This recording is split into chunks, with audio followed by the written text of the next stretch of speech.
ప్రభుత్వానికి సంబంధించి కీలకమైన శాఖ పంచాయతీరాజ్ శాఖ, ఆంధ్రప్రదేశ్ వెన్నుముకి శాఖ, ప్రభుత్వ ఉద్యోగులు, అనేక సంఘాలు, వారి నాయకులు, మీరందరూ ఈ రోజున ఇక్కడికి వచ్చి నాకు అభినందనలు తెలుపుతున్నందుకు మనస్ఫూర్తిగా మీ అందరికీ పేరు పేరున నా హృదయపూర్వక ధన్యవాదాలు. మనం క్షమించాలి, కొంతమంది సంఘాల నాయకులు వచ్చినప్పుడు మొదటి రోజు ఛార్జ్ తీసుకున్నప్పుడు చాలామంది ఎక్కువ వచ్చేయటం వల్ల నాకు ప్రత్యేకమైన ఇబ్బంది ఉంటుంది. సో దాంట్లో మీ సంఘాల నాయకులందరినీ కలుసుకోలేకపోయాను, దానికి క్షమించాలి. అందుకని వెంటనే నా దృష్టికి రాగానే వెంటనే మీకు ఫోన్ చేసి మీతోనే మాట్లాడినట్టున్నాను. అంటే నా ఉద్దేశం ఏంటంటే నిర్లక్ష్యం చేసే వ్యక్తిని కాదని చెప్పడానికి,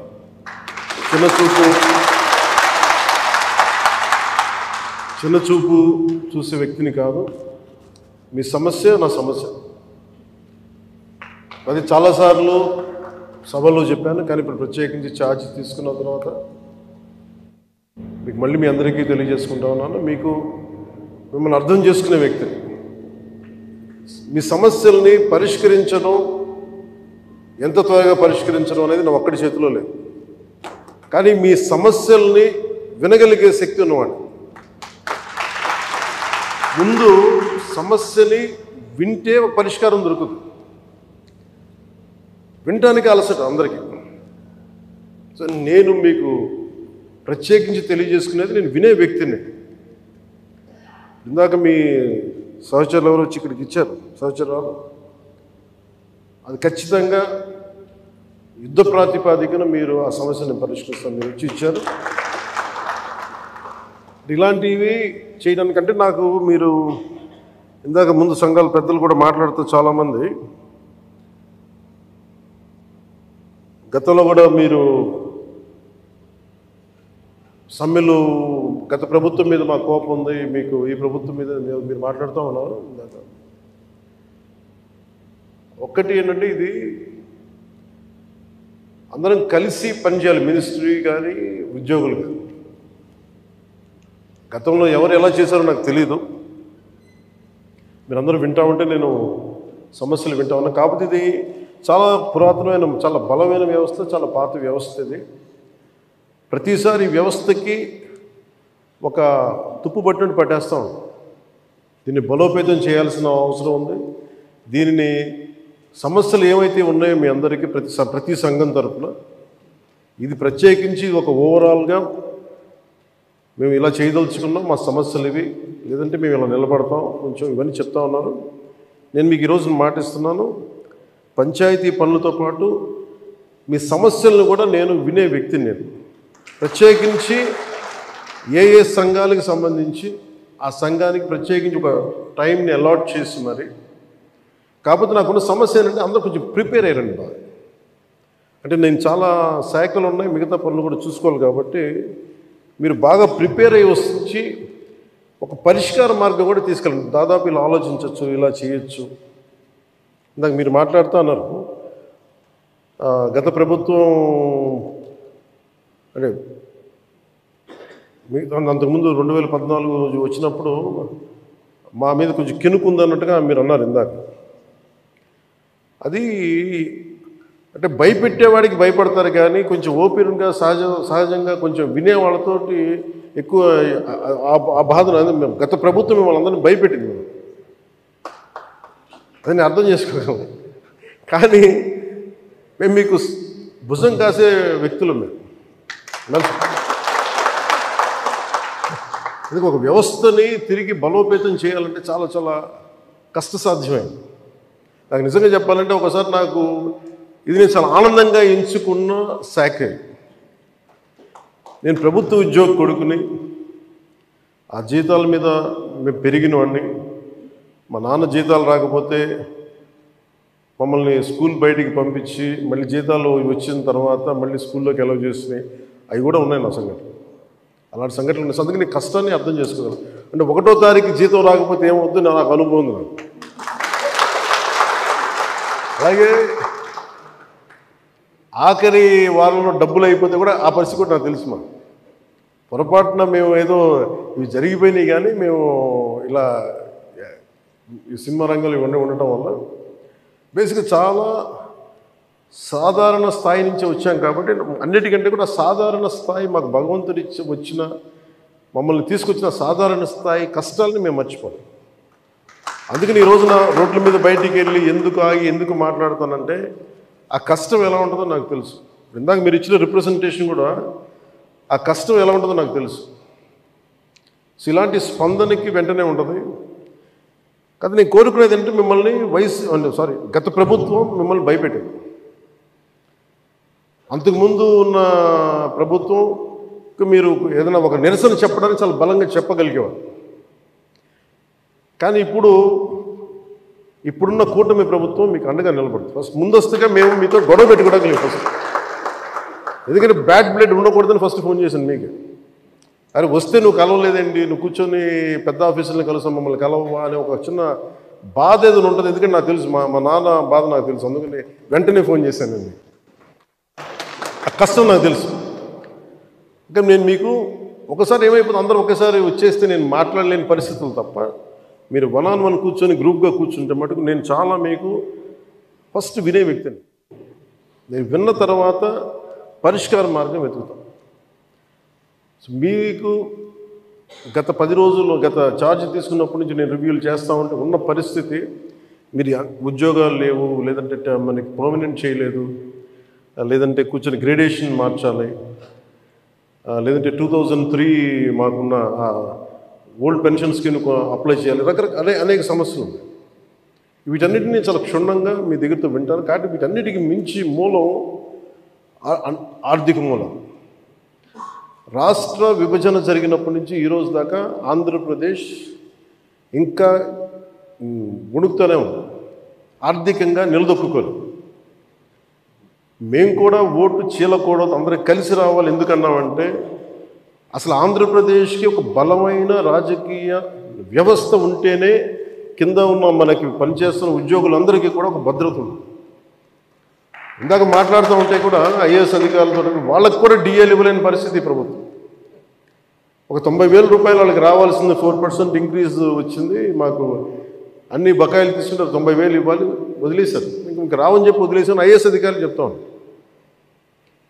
అంటే ప్రైవేట్ వీళ్ళందరూ ప్రాఫిట్ పొందుతూ ఉన్నారు. డబ్బు ఉంది, కానీ డబ్బుని వ్యక్తులు సొంతం చేసుకున్నారు. రాజకీయాల్లో కూర్చొని గత ప్రభుత్వం స్థాయి దాన్ని పెంచేసింది. అది మేము కరెక్ట్ చేయాలి. అందుకని మేము చాలా నిబద్ధతతోటి నిక్కచ్చిగా ఉండే వ్యక్తులు మేము కట్టుబడి ఉన్నాం. సో మీకు మేము మాట ఇచ్చేది కూడా ముందస్తుగా అసలు ఫస్ట్ ఆర్థిక పరంగా అసలు ఎలా ఉంది రాష్ట్రం, శ్వేతపత్రాలు రిలీజ్ చేయబోతుంది. ఆర్థిక పరంగా ఎంత బలం, ఏ పరిస్థితిలో ఉంది, ప్రతి డిపార్ట్మెంట్లో ఎంత డబ్బు ఉంది, ఏ డబ్బులు ఉన్నాయి, అసలు ఏమైపోయినట్టు. ఉదాహరణకి పొద్దున్న ఏదో రివ్యూ చేస్తూ ఉంటే నారాయణ గారితో మాట్లాడుతూ ఉంటే అంటే ఏ పరిస్థితిలో ఉన్నాయి చెప్తాను. ముఖ్యంగా మన పిఆర్కి, మన పంచాయతీరాజ్ సంబంధించి 15th ఫైనాన్స్ కమిషన్ అసలు డబ్బు లేదు, మ్యాచింగ్ గ్రాంట్ ఇవ్వలేదు. దాదాపు కొన్ని వేల కోట్లు రావాల్సింది రాలేదు. ఇప్పటికి ఈరోజు కూడా కూర్చోబెట్టి దాదాపు 1800 కోట్లు అనుకుంటున్నా, 1580 కోట్లు, క్లోజ్ టు 1600 crores రావాలి. సో 15th ఫైనాన్స్ కమిషన్ డబ్బులు వదిలేసుకున్నాం. జల్ జీవన్ మిషన్ లాంటిది బోల్డెన్ నిధులు ఉన్నాయి. సో ఏ పథకం, కేంద్ర పథకాలకి ఇవన్నీ చూస్తుంటే కేవలం మ్యాచింగ్ గ్రాంట్ ఇవ్వలేకపోవడం. నేను అధికారులు పొద్దు నుంచి గత రోజుల నుంచి నేను అడుగుతా ఉంటే ఒకటే అడుగుతున్నాను, ఏమంటే మీ బాధ్యత కదా, మీరు ఎందుకు లేరు ఇట్లా అని అడిగాను. సమస్య ఏమైంది, సరైన నాయకత్వాన్ని ప్రజలు ఎన్నుకోలేనప్పుడు ఇష్టారాజ్యంగా ప్రవర్తించారు. దానికి పర్యావసానమే మనం అనుభవిస్తుంది ఈరోజు. నేను మీకు ఒక రెవల్యూషనరీ విప్లవాత్మకమైన మార్పులు తీసుకురావాలి ఆంధ్రప్రదేశ్ విధి విధానాల్లో కానీ ప్రభుత్వ విధానాల్లో కానీ. దానికి నేను నా వంతు కృషి నేను బలంగా చేసి పెడతాను. మీకు ఏదో ఒక రోజు వారానికి మీ సమస్యల మీద ప్రత్యేకించి దృష్టి సారిస్తాం. అంటే ఈరోజు కూర్చుంటే ఒక సపోజ్ నెల రోజుల్లోపు నాకున్న సమయంలో, అందుకే నెల రోజులు అంటే అది 2 వారాల్లో కానీ మీరు చెప్పండి, నాకు ఇంత టైం పడుతుంది, ఒక్కొక్క వింగ్ని అర్థం చేసుకోవాలి. ఇప్పుడు మీరు చెప్పారు ఈ ఫిట్మెంట్లు కానీ పిఆర్సీ, మనకి పిఆర్సీ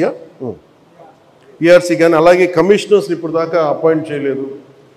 ప్రతిదీ కూడా మీరు క్షుణ్ణంగా చెప్తే నేను కన్సర్న్ అధికారులతో మాట్లాడి నేను ఏం చేయగలంటే, నేను టాస్క్ మాస్టర్, ముందు సమస్యకు పరిష్కారం వెతుకుతానని చెప్పేవాడు.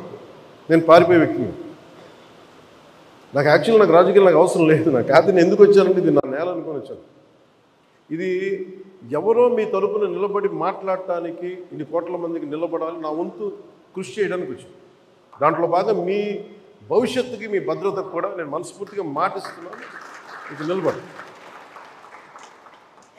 సో నేను కోరుకునేదల్లా మీకు ఈరోజు నేను అద్భుతాలు చేసేస్తాను, అన్ని సమస్యల్ని పరిష్కరించేస్తాను నేను చెప్పను. ముందు నేను అవగాహన చేసుకోను. శాఖాపరమైన అవగాహన చాలా చాలా అవసరం. అలాగే దీంట్లో ఎంతమంది ఉద్యోగులు ఉన్నారు, ఏ స్థాయి ఉద్యోగులు ఉన్నారు, ఏమేమి చేయాలి, వీళ్ళందరికీ ఏ సమస్యలు ఉన్నాయి, ఇది ఒకటి. మీరు 2 రకాలు స్టడీ చేయాలి. ఇవన్నీ చేసిన తర్వాత ఒకటి పంచాయతీలని దానికి పునర్వైభవం తీసుకురావడం, గత వైభవం తీసుకురావడం పంచాయతీలకి. అలాగే పంచాయతీరాజ్ వ్యవస్థ, నా కోరిక ఒకటే, ఈ 5 ఏళ్ల కాలంలో ఆంధ్రప్రదేశ్లో ఉన్నంత బలమైన పంచాయతీ వ్యవస్థ మనకి భారతదేశంలోనే లేదని, అలాంటి సర్టిఫికేట్ తెప్పించుకోవాలని నా కోరిక. అందుకని బలమైన ఆలోచన విధానంతో ఉన్నాను. కాకపోతే మీ అందరి సహకారం కూడా కావాలి. కానీ నేను ఒక్కడిని చేసేది కాదు. మీ అందరి సహాయ సహకారాలు, మీ సలహాలు, సూచనలు లేకపోతే నేను కూడా ఏం చేయలేదు. కానీ నేను మీకు అందుబాటులో ఉంటాను. మీకు ప్రత్యేకించి ముఖ్యంగా మీరు కోరుకుంటుంది అన్నిటికంటే దారుణ బాధ అనిపించింది, నెలకి జీతాలు ఇవ్వడం పక్కన పెట్టి జీతాలు పెంచాలని అడగాలి, కానీ నెలకి జీతాలు వస్తే చాలు అనుకునే 1వ తారీఖుకి జీతాలు వస్తే చాలు అనే స్థాయికి పెరిగిపోయింది. సో అభివృద్ధి అనేది లేదు, నిధులు లేవు. వీటన్నిటి మధ్యలో now governance is a great challenge for all of us. కానీ మాకేం నమ్మకం ఉందంటే పెట్టుబడులు తీసుకురాగలం, అభివృద్ధి పదంలో ముందుకు తీసుకెళ్ళగలం, ఒక ధైర్యం చాలా బలంగా ఉంది. సో మేము బలంగా మీకు చేసి నీకు నెక్స్ట్ మీటింగ్ నేను మీకు తెలియజేస్తాను, సంఘాల పెద్దలందరికీ, నాయకులందరికీ. హరిప్రసాద్ గారికి నా పొలిటికల్ సెక్రటరీ, అలాగే మన పంచాయతీరాజ్లో కూడా కొంత ఆయన సహాయం తీసుకుంటాను. వరప్రసాద్ గారు వీళ్ళందరూ ఉన్నారు. కానీ ప్రత్యేకించి ఇంకొంచెం మీకు ఎక్కువ నమ్మకం కలిగించడానికి నేను అందుబాటులో ఉంటానని చెప్పడానికి, మీరు సమస్యని, ఇన్ని సంఘాలు ఉన్నాయి, వీళ్ళకి ఈ సమస్య ఉంది, ఇది మాకు క్షుణ్ణంగా ఈయనేమంటారంటే మిమ్మల్ని ఈ రిపోర్ట్ చేసి పట్టుకురండి, నేను మాట్లాడతాను. సో అది కుదిరితే మనం అక్కడ క్యాంప్ ఆఫీస్లోనే కూర్చుందాం, లేదంటే ఒకసారి ఏదైనా కూర్చోబెట్టి మీకు మీరున్న చోటకి అన్నీ బాగుంటాయి, నేను కూడా రావడం నాకు సిద్ధం. నాకు అలాంటి ఇబ్బందులు కూడా ఏమి. సో ఇవన్నీ దృష్టిలో పెట్టుకుని నాకు ఇప్పుడే ఛార్జ్ తీసుకున్నాను కాబట్టి కొద్దిగా నాకు కొన్ని రోజులు సమయం ఇవ్వండి. నాకు సమయం ఇచ్చిన తర్వాత మీతో కూర్చొని మన సాధక బాధకాలన్నీ మాట్లాడుకుని, ముందు మీరు ఆనందంగా ఉంటే తప్ప ప్రజలకు మిమ్మల్ని ఆనందంగా ఉంచలేదు. నాకు మీరు ఆనందంగా ఉండాలని మనసా వాచ ఆకాంక్షించాను. అలాగే మీ సమస్యనమ్మా నేను వెంటనే అది మాట్లాడేస్తాను. నేను లాస్ట్ టైం కూడా చేయించాను, 2014లో కూడా ఇలాంటి ఇష్యూ ఏదో ఉంటే నేను అది ప్రత్యేకించి చేయించాను. It will be done. అది మేమే కూర్చోబెట్టి చేస్తాను, అది మటు కొంచెం మాట్లాడుతున్నాను. సో మీ అందరికీ ప్రత్యేక ధన్యవాదాలు తెలుపుకుంటే, అంటే నేను ఎంత అవగాహన చేసుకున్నాను అనడానికి మీరు చెప్పిన ప్రతి పాయింట్ యాజ్ ఆన్ నౌ నేను నోట్ చేసుకున్నాను. దీని మీద నేను అంటే వీటి మీద కూర్చొని నెక్స్ట్ టైం మీటింగ్ నాకు కొంచెం ప్రిపరేటరీ వర్క్ కావాలి, అందువల్ల కూర్చొని మీతో మాట్లాడతాను తెలియజేసుకుని మీ అందరికీ ప్రత్యేకమైన ధన్యవాదాలు తెలుపు సెలవు తీసుకున్నాం. జై హింద్.